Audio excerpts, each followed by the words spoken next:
지난 시간에 38절까지 봤죠. 예, 지난 시간 누가복음 1장 38절에 참으로 우리가 평생 주님께 보여야 할 합당한 반응, 그것이 바로 마리아를 통해서 우리가 배울 수 있는 신앙의 자세라 그랬죠. 그것은 무엇이었는가 하니 38절에 마리아가 이르되 주의 여종을 보소서 당신의 말씀대로 그 일이 내게 이루어지이다.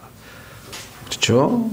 당신의 말씀대로 그 일이 내게 이루어지리다 하매, 이 말을 할 때 마리아의 처지는 아마 상당한 어려움이 있었을 것입니다. 예를 들면 본인은 체험적으로 천사가 나타났고 하나님께서 믿음의 확신을 주셨지만 주변 사람들이 어떻게 그걸 이해하겠습니까? 유대 민족이라고 하는 아주 보수적이고 율법에 아주 투철한 그러한 민족인데 처녀가 아이를 낳아버리면 그걸 어떻게 감당할 수 있을 것 같아요? 자기 남편은 물론이고 자기 친정은 물론이고 시댁은 물론이고 친구, 하여간 그 누구도 자신의 그 상황을 이해할 수 있는 사람은 아무도 없습니다. 오직 하나님을 신뢰하는 것 이외에는 답이 없습니다. 여기에 마리아의 위대함이 있는 것이죠. 성도로서 우리가 그의 믿음을 본받는 것이죠.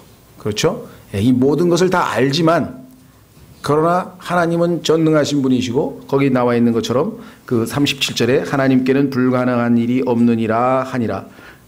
이 말씀을 확고하게 믿음으로 받아들여서 그 결과 이제 신앙 고백을 그렇게 했죠.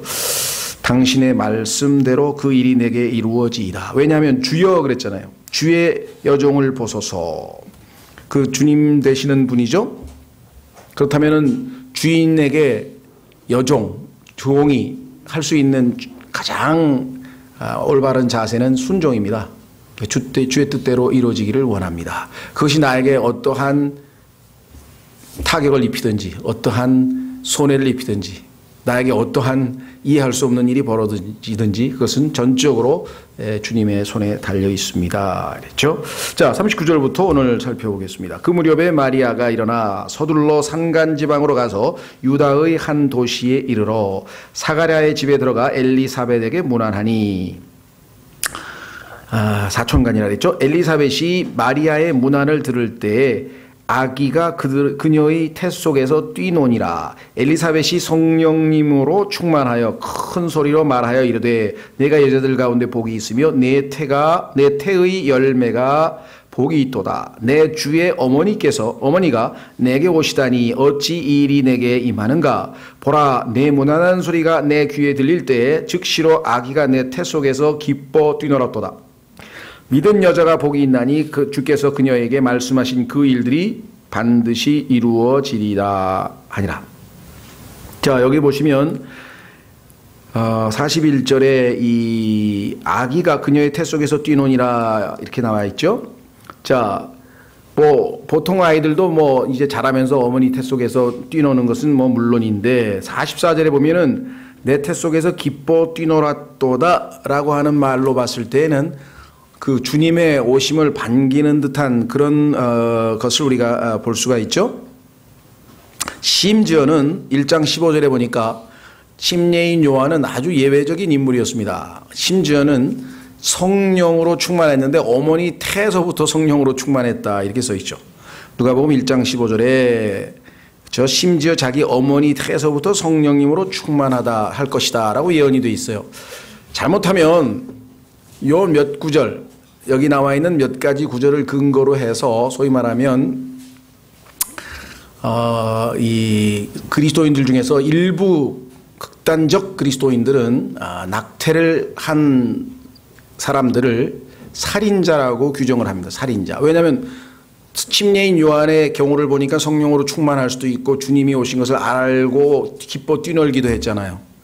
그렇다면 이 뱃속에 있는 아이가 리빙 소울, 우리가 창세기 2장 7절에서 얘기하는 산혼으로 간주할 수도 있다. 이렇게 생각을 하니까 산혼이니까 한 인격체의 성명이잖아요. 그러니까 낙태를 했으니까 살인자다. 이렇게 생각하시는 분들도 있어요. 근데 성경적으로는 그렇게 단정적으로 얘기할 수는 없습니다. 왜냐하면 침례인 요한의 경우에는 특별히 예외적인 케이스고 일반적인 경우에는 어머니 뱃속에서 만들어져 있는 것은 육체죠. 그렇죠? 그래서 어머니 뱃속에서 나오는 순간에 하나님의 숨이 들어가서 그 순간에 리빙 소울이 되는 것이죠. 그러니까 그렇다고 해서 성경에서 낙태한 것을 용납하시느냐? 아니죠. 분명히 죄라고 그렇게 써 있어요. 그러나 그것을 살인으로 취급하지는 않습니다. 그러니까 우리가 어떤 한 인격체가 살고 있는데 그 사람을 계획을 짜서 죽여서 살인을 저질렀죠. 그 살인과 낙태가 동일한 살인이다라고 생각할 근거는 성경에는 없다는 거죠. 근데 이것도 낙태를 이거는 뭐 죄가 아니다 이렇게 극단적으로 생각하는 사람들에 대한 또 다른 반대 극단적인 얘기를 해서는 안 된다. 분명히 하나님께서 거기에 죄라고 얘기했기 때문에 이거는 해서는 안 되는 일이고 죄지만 살인하고 동일하게 성경에서 취급하느냐? 그렇지는 또 않다는 것이죠. 왜냐? 산혼이라고 하는 것은 어머니 뱃속에서 나올 때에 하나님께서 숨을 주시는 순간에 한 혼으로 산혼이 되는 것인데 그 증거는 의학적으로도 엄마 뱃속에서 이미 유산이 돼서 어린아이가 이미 죽어서 유산이 돼서 나오게 된 아이와 나온 아이가 생명을 가지고 분명히 숨을 쉬어서 한 리빙 소울이 돼서 산혼이 된 아이를 인위적으로 독사를 시키든지 아니 어떤 방식으로든지 죽인 경우에는 그게 판별이 됩니다. 다시 말하면 미리 죽어서 나온 아이는 물속에 집어넣으면 그 폐를 꺼내서 물속에 집어넣으면 가라앉아요. 왜? 숨이 들어간 적이 없기 때문에. 그러나 이미 한번 나와서 폐에 숨이 들어가서 산혼이 된 경우에는 물속에 집어넣으면 폐가 뜹니다. 거기에 이미 숨이 들어가 있기 때문에. 그래서 의학적으로도 이것을 동일하게 살인으로 취급할 수는 없다. 그러니까 양극단을 취하지 마시기 바랍니다. 그러니까 낙태는 하나님께서 죄라고 했지만 낙태한 어떤 뭐 여인이나 아니면 그리스도인들 중에서 낙태한 사람이 있잖아요. 그죠? 그런 경우에 살인자로 바라보는 시각은 성경적으로 또 다른 극단이다. 이걸 조심하셔야 된다는 것이죠. 자, 그래서 다시 돌아오면, 왜냐하면 이 구절을 가지고 이제 살인자는 뭐 해서 막 낙태한 의사를 막 총으로 쏘고 죽이는 또 크리스찬들이 있어요. 그러니까 미국에 보면 극단적인 이 극단적 그리스도인들이 또 있어요. 살인자는 물러가라 하면서 막 이제 이 피켓을 들고 아니면 또 심지어는 극단적으로 총으로 그 사살하는 경우도 발생하고 그랬거든요. 그래서 오히려 하나님께 덕을 가리는 일들도 생겨날 수 있습니다. 하나님 말씀은 좌우의 양날선 검이에요. 칼이에요. 이거 잘못 손대면 아주 큰일이 벌어진다. 이게 정확하게 바르게 잘 대해야 되겠죠. 자, 42절에 내가 여자들 가운데 복이 있으며 내 태의 열매가 복이 있도다. 이것은 이제 엘리사벳이 성령님으로 이번엔 충만했습니다. 그러니까 아버지 사가랴도 성령으로 충만했고 아들 요한도 어머니 뱃속에서 충만했고 성령으로 충만했고 또 엘리사벳도 성령으로 충만했고 참 대단한 집안이죠. 참으로 놀라운 집안인 것 같습니다. 자, 큰 소리로 말하여 이르되 네가 여자들 가운데 복이 있으며 내 태의 열매가 복이 있도다. 자, 여자들 가운데 복이 있다라고 하는 말은 우리가 뭐 충분히 받아들일 수 있는 말씀이고 이것을 가지고 카톨릭처럼 여자들 중에 복이 있다는 이 말씀이 바로 이분이 하나님의 어머니이시기 때문에 그렇다. 이 마리아는 죄가 없이 마리아를 잉태했다. 이것을 이제 무염시태, 이게 한자말로 좀 어렵죠? 무염, 죄가 없이 잉태했다. 영어로도 그렇게 했어요. Immaculate Conception이라고 그러는데 죄 없이 잉태했다. 그러면 마리아는 아이가 죄가 없다는 얘기고 그래서 성모 승천, 그래서 하늘로 올라갔다. 죄가 없으니까. 뭐 이런 아주 성경에도 없는, 그래서 마리아를 우상 숭배시까지 하는 또 근거를 제공하는 구절들이 바로 이런 구절들이에요. 그러니까 성경에서 말씀하시는 것은 그야말로 하나님께서 이 지구상에 수없이 많은 여인들 중에서, 그렇죠? 하나님의 아들 메시아를 이 땅에 보내시는데 그 도구로 사용될 수 있을 정도로 영적인 수준이나 하나님의 선발 기준에 맞는 그 정도의 믿음의 여인이었고 실제적으로도 아까 봤듯이 그렇게 믿음의 고백을 한 것으로 봤을 때 정말 하나님께 크게 축복받은 여인이다. 훌륭한 성도다. 이렇게 평가하는 거지 그 마리아를 무슨 또 신성시해 가지고 또 쓸데없는 교리를 만드는 것은 전혀 잘못된 것인데, 뭐 우리는 가톨릭 신도들과 이렇게 접촉도 별로 안 하고 또 그렇지만 의외로 이 가톨릭 신도들 중에는 마리아를 아주 우상시 신성시해서 숭배하는 경우가 아주 심합니다. 그래서 보면은 마리아 동상 세워놓고 거기 가서 절도 하고 빌기도 하고 우리나라는 가톨릭 신자들이 조금은 뭐 그렇게 덜 극성이지만 심한 사람은 이태리라든가 뭐 멕시코라든가 이쪽 지역에 가면 뭐 아주 거의 우상숭배하고 다를 게 없을 정도로 이렇게 하죠. 그래서 하나님의 어머니란 말을 아주 공공연하게 얘기를 하고 합니다. 자, 여기서는 하나님의 어머니라 그러지 않고 내 주의 어머니라 그랬어요. 왜냐하면 예수 그리스도의 어머니죠. 인간 예수님의 어머니 아니에요. 그렇죠? 영적으로는 하나님이 아들이지만 예수님께서 육체로는 다윗의 후손이기 때문에 예수님의 어머니이기 때문에 내 주의 어머니가 내게 오시다니 어찌 이 일이 내게 임하는가. 어떻게 이런 놀라운 일이, 이런 표현이죠. 그렇죠? 너무 감격했어요. 왜냐하면 그 마리아의 태 안에 있는 아이가 바로 자신의 주님이라는 사실을 알았잖아요. 그러니까 그분의 어머니가 나에게 오시다니 하면서 이제 감격스러워하는 장면이죠. 보라, 내 문안하는 소리가 내 귀에 들릴 때 즉시로 아기가 내 태 속에서 기뻐 뛰놀았도다. 왜 그랬을까요?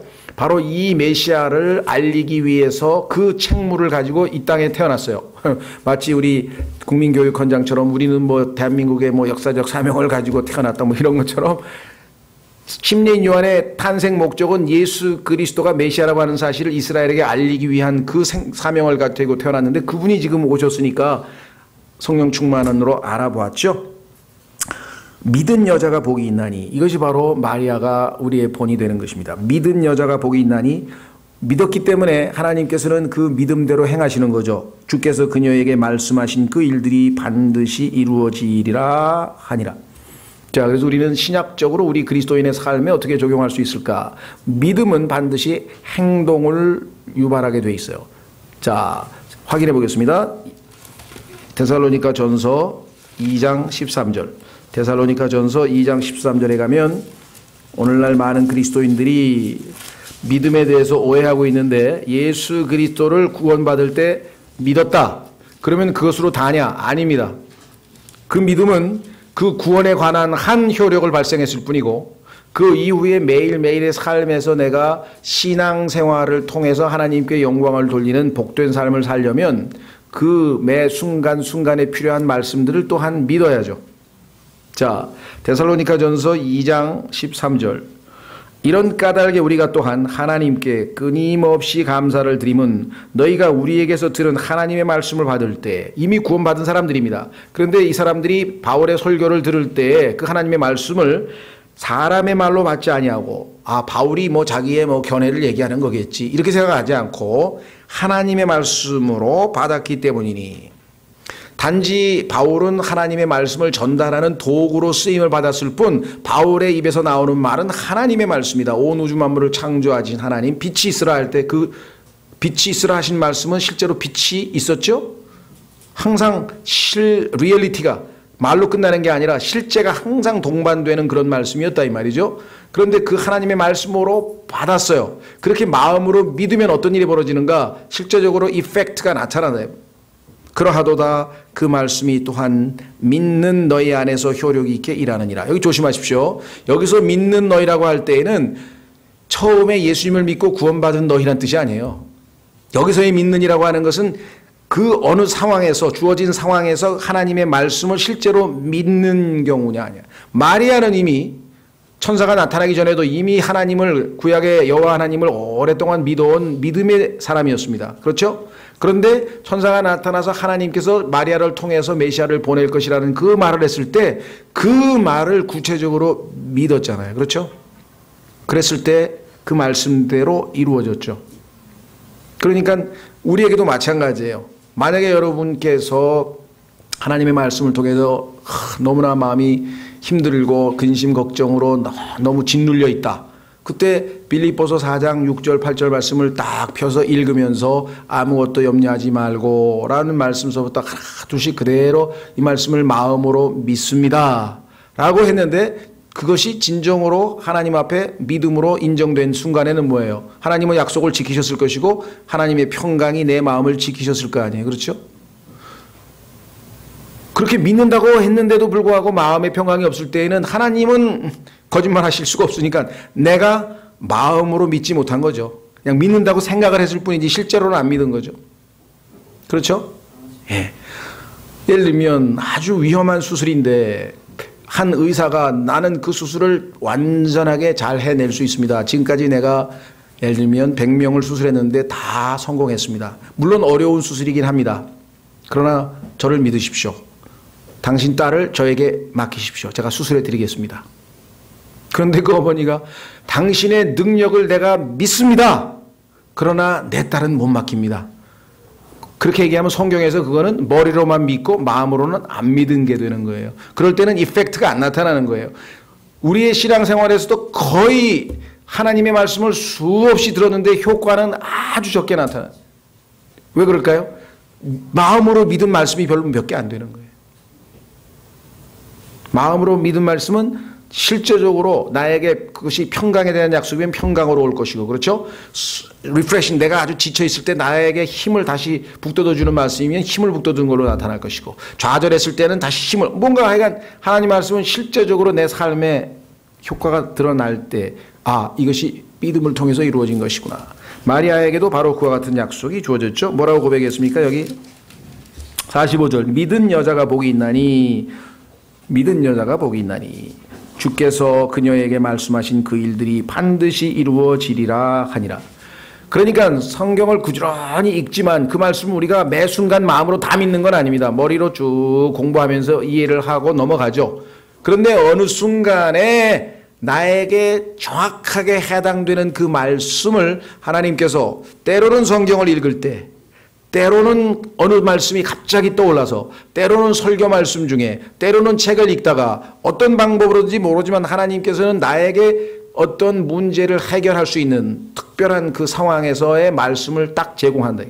그때 이제 내 마음이 이 말씀을 믿음으로 받아들이면 효과가 있는 것이고, 그렇죠? 믿음으로 받아들이지 못하면 알기는 아는데 머릿속에서만 뱅뱅 도는 것이고 실제적으로는 효과가 안 나타나는 것이고, 그렇죠. 빌립보서 4장 6, 7절을 잘 읽고 기도했는데 마음이 계속 불안하다. 그러면 안 믿은 거죠. 거기도 말씀대로 순종했으면, 믿었으면 하나님의 평강이 우리를 지키신다 그랬는데, 그럼 하나님의 평강이 나에게 임하지 않으면 하나님은 거짓말 하실 리가 없고 내가 뭐 문제가 있는 거 아니에요. 그렇죠? 자, 다시 돌아옵니다. 누가복음 1장 46절. 하나님께 약속의 말씀을 듣고 마리아는 찬양을 합니다. 여러분들 이게 이해가 됩니까? 조금 있으면 이제 몇 개월만 지나면 어떻게 됩니까? 아기를 낳을 것이고, 그러면 이제 동네방네 이제 뭐 여자가 무슨 결혼도 안 했는데 아기를 낳네 말았네서부터 시작해 지금 어마어마한 일들이 기다리고 있는데 찬양이 입에서 나오냐 이 말이에요. 이게 보통 일이 아니에요. 이게 그리스도인에게만 해당되는 역설 같지만 사실이에요. 신라하고 바울이 복음을 전하다가 돌로 얻어맞고 피투성이가 돼가지고 감옥에 갇혔는데 거기서 찬송을 부르고 있어요. 성경에서 말씀하시는 진정한 의미에서의 기적은 이런 기적을 얘기해요. 물론 초자연적인 기적을 얼마든지 하실 수 있지만 이런 기적은, 그렇죠? 정말 우리에게 누가 봐도 이건 하나님께서 역사하지 않으면 이런 일은 불가능한 일이라. 자, 그래서 마리아가 이르되 뭐라고 놀라운 노래를 불렀는가. 이 노래는요, 뭐 로마 카톨릭을 포함해서 이 서양 문화권에서는요 가장 유명한 찬송입니다. 마리아의 찬송. 그래서 아예 노래 자체가 마리아의 찬송, Magnific이라고 해가지고 아예 제목이 딱 있어요. 이 Magnify란 말이 하나님을 높인단 말이죠. 여기 보시면은 이제 크게 높였고 할 때 그 라틴어를 그대로 따다가 Magnific 이렇게 붙여놨어요. 이름을. 얼마나 유명한지. 내 혼이 주를 크게 높이고 내 영이 하나님 곧 내 구원자를 기뻐하였나니. 상황은 기뻐할 상황이 아닌데 기뻐할 수 있는 것이 그리스도인이죠. 자, 한번 확인해 보겠습니다. 우리도 그리스도인인데 주변에서 우리를 봤을 때에는 분명히 기뻐할 수 있는 상황은 아닌데 우리의 영은 기뻐할 수 있어요. 그것이 그리스도인의 믿음의 삶의 신앙생활이에요. 확인해 보겠습니다. 로마서 5장.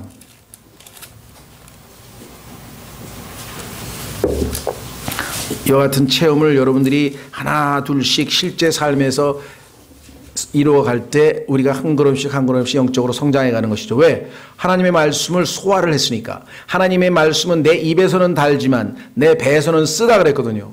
입에서는 달죠, 먹을 때는. 그러나 그 음식이 내 안에서 소화가 돼서 흡수가 되려면은 쓰라린 체험이 필요하다.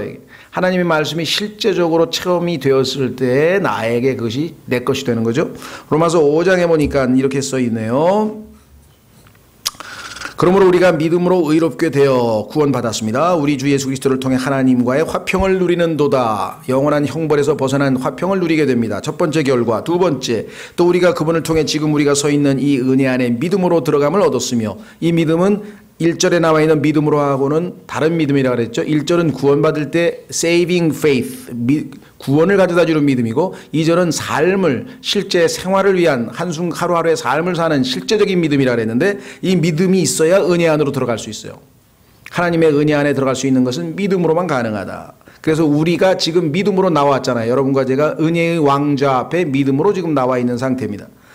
그런데 하나님의 영광의 소망을 기뻐하느니라. 이제 곧 예수님이 오신다. 그분이 오시면 우리가 영원히 얼마나 기쁘고 얼마나 행복하게 살까.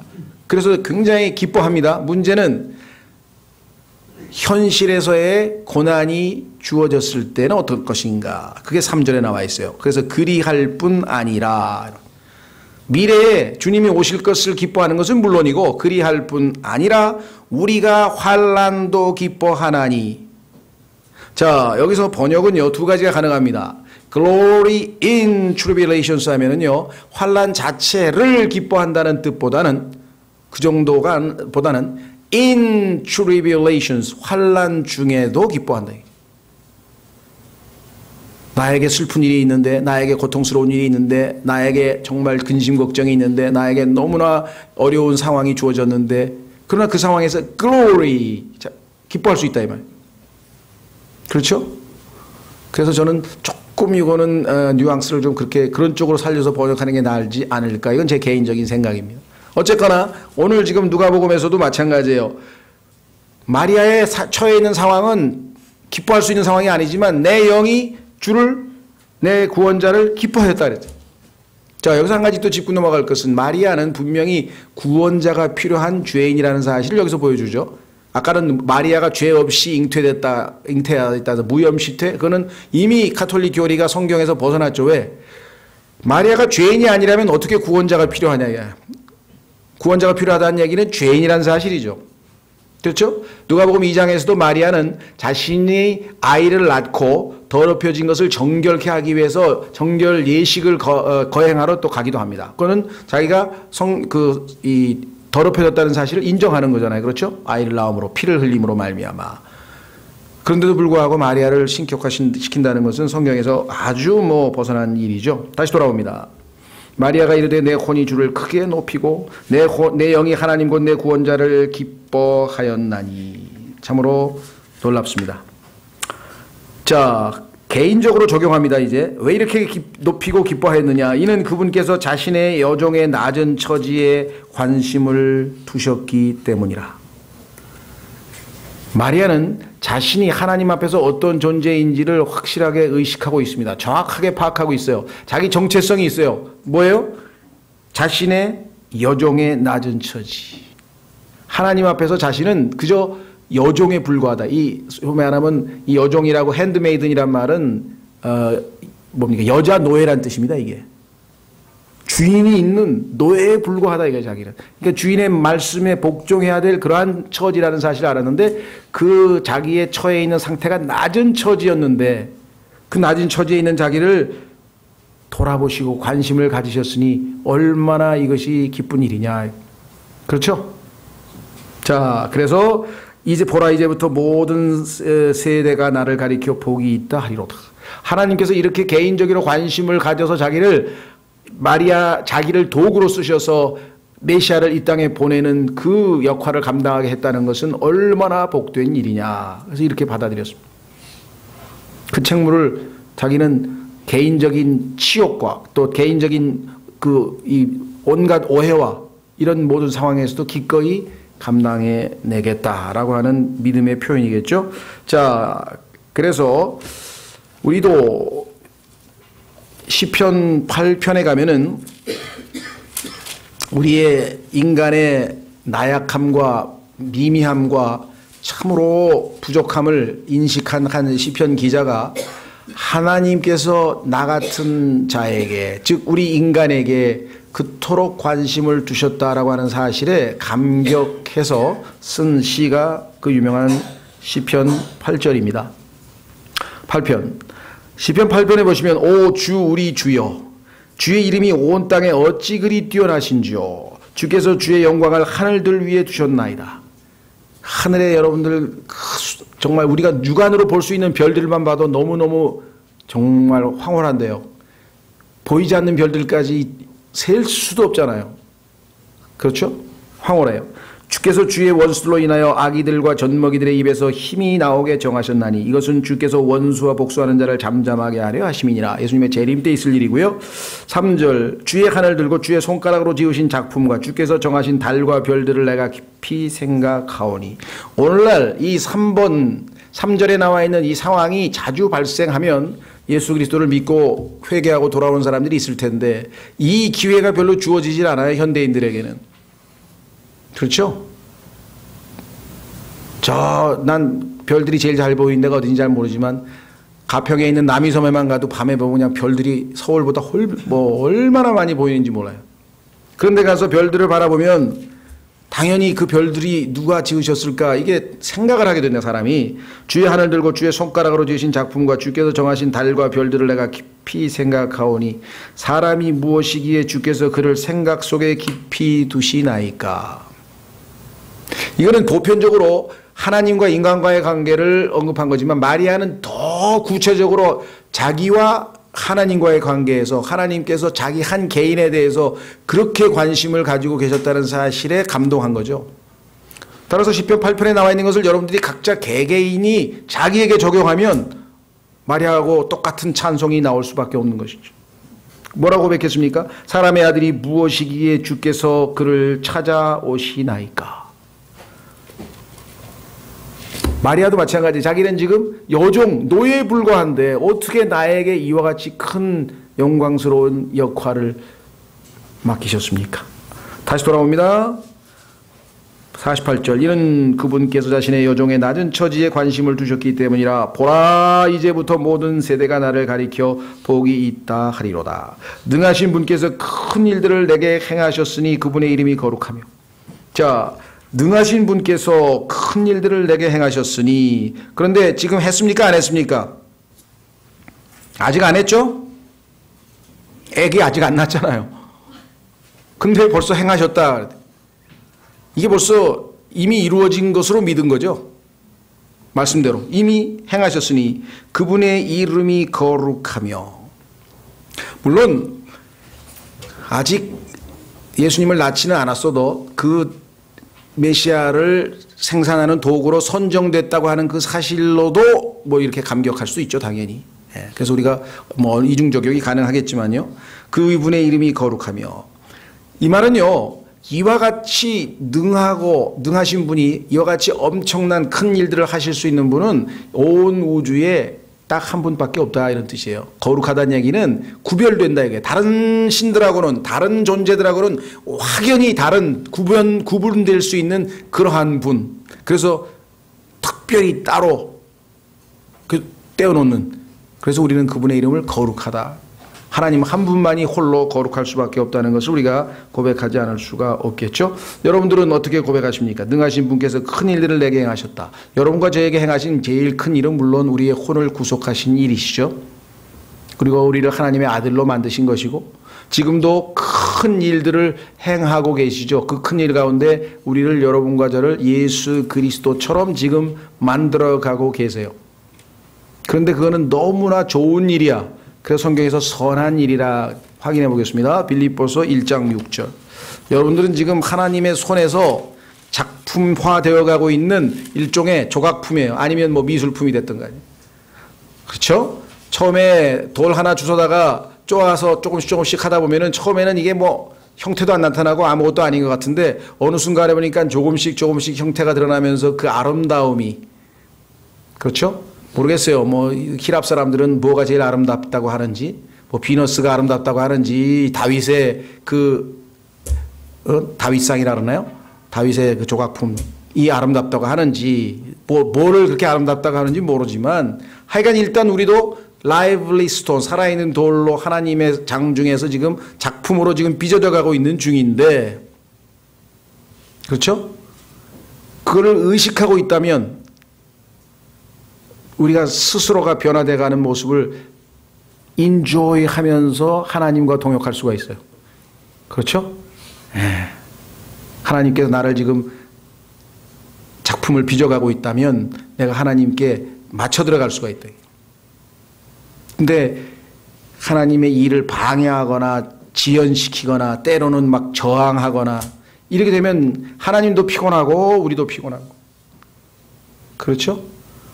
나에게 일어나는 행불행이 좋은 일 나쁜 일이 다 하나님께서 다 알아서 하시는 일이다. 거기에 대한 확고한 신뢰와 믿음만 있다면 인간이니까 우리가 완전하지 않으니까 때로는 힘들고 때로는 좌절하고 하지만 금방금방 아차 이것이 하나님의 계획의 일부이겠구나 그렇게 받아들일 수가 있겠죠. 자, 그래서 빌립보서 1장 6절에 얼마나 감사한지 모르겠습니다. 이 구절이 저에게는 가장 힘이 되는 구절인데요. 너희 안에서 선한 일을 시작하신 분께서 여러분과 제 안에서 이미 일은 시작됐어요. 그것은 뭐냐? 여러분과 저를 예수 그리스도처럼 만드시는 작업이 이미 시작됐어요. 예수 그리스도의 날까지 그 일을 이루실 것 바로 이것을 나는 확신하노라. 하나님은 반드시 여러분을 예수님처럼 만들어내실 것이에요. 문제는 내가 자발적으로 협조하면 협조할수록 그 일을 하나님도 편안하고 수월케 하시고 나도 덜 고생하고 그런데 이 하나님의 거룩하신 뜻을 제대로 인식하지 못한 채 그냥 눈앞에 보이는 어떤 편안함과 나의 이익과 내 어떤 그런 것만 추구하다 보면 사사건건 힘이 든 거예요. 신앙생활이. 그렇죠? 하나님의 목표는요, 여러분에게 한순간에 뭐 명예를 주고, 한순간에 뭐 출세를 하고, 한순간에 뭐 마음을 좀 편하게 해주고, 그 다음에 뭐 건강하게 잘 살게 해주고, 자식이 잘 되게 해주고, 이런 차원이 아니에요. 하나님의 목표는 단 하나, 하나님께서 기쁨을 얻으려면 예수님과 같은 인격이 필요해. 그 예수님을 보실 때만 하나님은 기뻐하실 수 있어. 그 이외의 수준에는 다 하나님의 기쁨을 만족시킬 수가 없어. 그래서 하나님은 우리 모두를 다 예수님처럼 만들어 버리시기로 작정했어. 운명이 정해진 거예요. 여러분과 저의 운명은 이 일을 perform 이루신다 그랬잖아요. 아까 마리아에게도 performance라 그랬잖아요. 완성시키신다 이거예요. 이루신다 이거예요. 그러니까 여러분들이 미리 보세요. 야, 내가 예수 그리스도와 이미지, 외형적인 모습뿐만 아니라 likeness, 성품마저도 예수님처럼 그렇게 놀라운 그런 존재가 됐을 때, 그런 존재가 수없이 많이 있을 때 하나님께서 얼마나 기쁨이 충만하시겠어요. 아들 하나로도 기뻐해서 하나님께서 보라 내가 기뻐하는 아들이라고 하면서 외치셨는데, 그런 아들이 지금 막 수없이 많이 있는데 그 아들이 순종함을 통해서 그 아들들이 만들어졌어요. 하늘의 미랄이 땅에 떨어져 썩어 죽어서 수없이 많은 똑같은 열매들이 다 맺힌 거예요. 그러니까 하나님께서 가지고 계시는 그 원대한 목적과 포부에 조금이라도 눈을 뜨면 우리가 거기에 맞춰서 우리의 신앙, 우리의 갈 길을 따라가는 거고, 그렇지 않고 큰 눈앞에서 뭐 조금 불편한 거 기도해서 제거해주고 뭐 계속 조금만 더 멀리 바라보면 목표는 분명하다. 자, 그래서 다시 돌아옵니다. 마리아는 큰 일이라는, 위대한 일이라는, 위대한 일, 너무나 놀라운 일, 하나님께서 자신을 통해서 이루실 그 일이 생각하니까 그보다 더 위대한 일이 없죠. 자, 다시 돌아옵니다. 누가복음 1장 50절, 그분의 긍휼이 그분을 두려워하는 자들에게 대대로 있도다. 그분의 긍휼이, 이 모든 것은 하나님께서 우리를 불쌍히 여기는 것으로부터 시작합니다. 구원도 그분의 긍휼로 시작했다고 디도서 3장에서 말씀하셨죠. 자, 그 다음에 그분을 두려워하는 자들에게 대대로 있다다. 시간이 없어서 다음 시간에 조금 더 보완 설명하겠는데요. 성경에 보니까 두려워한다는 게 이게 어느 상황에서는 긍정적으로 쓰였고 어느 상황에서는 부정적으로 쓰였어요. 이걸 혼동하면 안 돼요. 성경에 있다 보니까 가만히 있어. 하나님께서는 우리에게 두려워하는 영을 주지 아니하셨다. 분명 그렇게 써 있는데, 하나님을 두려워하는 것이 지혜라, 뭐 이렇게 써 있고, 하나님을 두려워하는 자들을 복 주신다, 또 이렇게 써 있고, 도대체 이게 뭔 말이냐 이거죠. 문맥을 잘 보시면 돼요. 자, 한번 한 구절만 찾아보면 쉽게 이해가 되겠네요. 자, 출애굽기 20장 20절에 보시면 다음 시간에 좀 더 뒷부분을 살펴보도록 하고요. 출애굽기 20장 20절에 보시면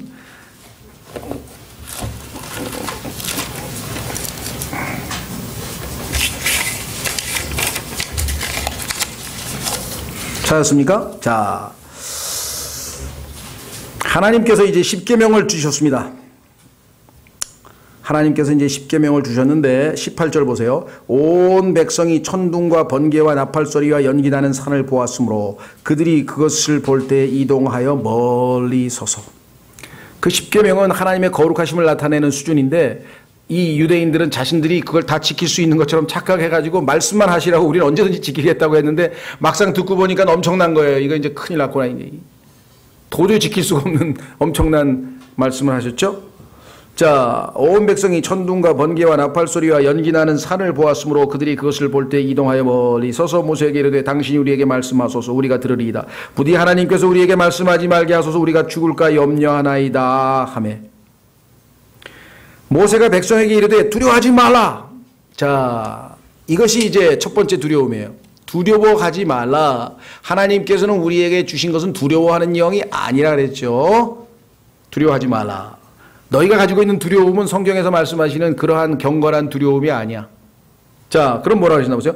너희를 시험하려고 하나님께서 임하셨나니 이것은 자신의 두려움을 너희 얼굴 앞에 두사 너희가 죄를 짓지 않게 하려 하심이라 하니라.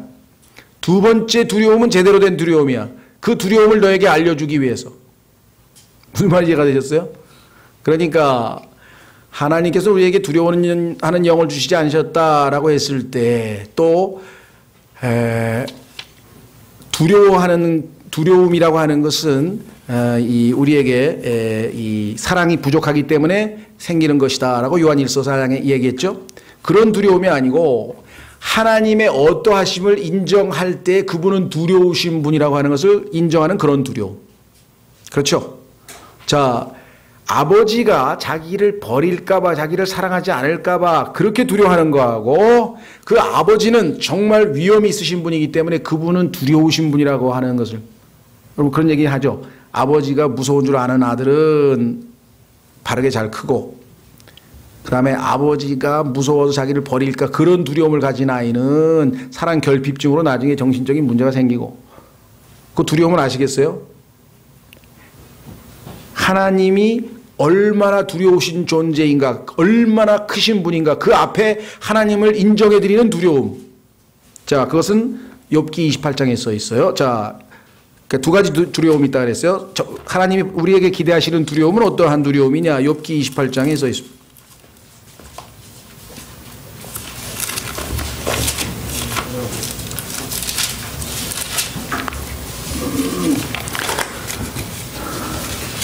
욥기 28장 28절. 또 사람에게 이르시기를 보라 주를 두려워하는 것이 곧 지혜요. 하나님은 실로 두려우신 분이라는 사실을 알고 깨달을 때 그것이 지혜로운 사람이에요. 그러나 그 하나님이 나 같은 죄인을 아들이신 예수 그리스도가 내 죄 때문에 십자가에서 죽으셨기 때문에 나를 사랑하시고 나를 아들로 받아들여 주셨다는 사실을 우리가 믿음으로 받아들였죠. 그때에는 하나님께서 나를 이제 내가 신앙생활을 잘못했다고 신앙생활을 하는 도중에 죄를 졌다고 또 여러 가지 형태의 그런 것 때문에 나를 다시 지옥에 버리실지도 모른다든가 나를 이제 영영 다시는 안 보실 거라든가 아니면 그런 잘못된 억측에서 나온 두려움 이런 두려움은 잘못된 두려움이다. 두 가지 두려움 차이를 좀 아시겠습니까? 예, 다음 시간에 또 조금 더 보완하고요. 이 두 가지를 혼동하면 성경이 모순되는 것처럼 보여요. 두려워하라는 얘기냐 두려워하지 말라는 얘기냐. 두려워하지 말라 그랬다가 두려워하라 그랬다가 두려워하지 말라 그랬다가 두려워하라 그랬다. 다 맞는 얘기예요. 그 두려움이 다른 종류예요. 성경에 보니까 회개도 마찬가지예요. 가룟 유다처럼 하는 회개. 내가 예수님을 잘못 팔았다. 잘못했어. 그게 진정한 회개면요. 다시 예수님께로 돌아가서 주님 회개하고 예수님을 믿고 영접했어야 되는데 그게 아니라 자살해버렸잖아요. 그렇죠. 예. 하나님을 향한 올바른 회개가 아니었다. 그래서 회개에 대해서 성경에 보니까 올바른 회개가 있고 잘못된 회개가 있고 두려움도 올바른 두려움이 있고 잘못된 두려움이 있고 이걸 문맥을 잘 살피셔야 되겠죠. 자, 다음 시간에 우리는 마리아의 찬양에 대해서 조금 더 이어서 계속하겠습니다.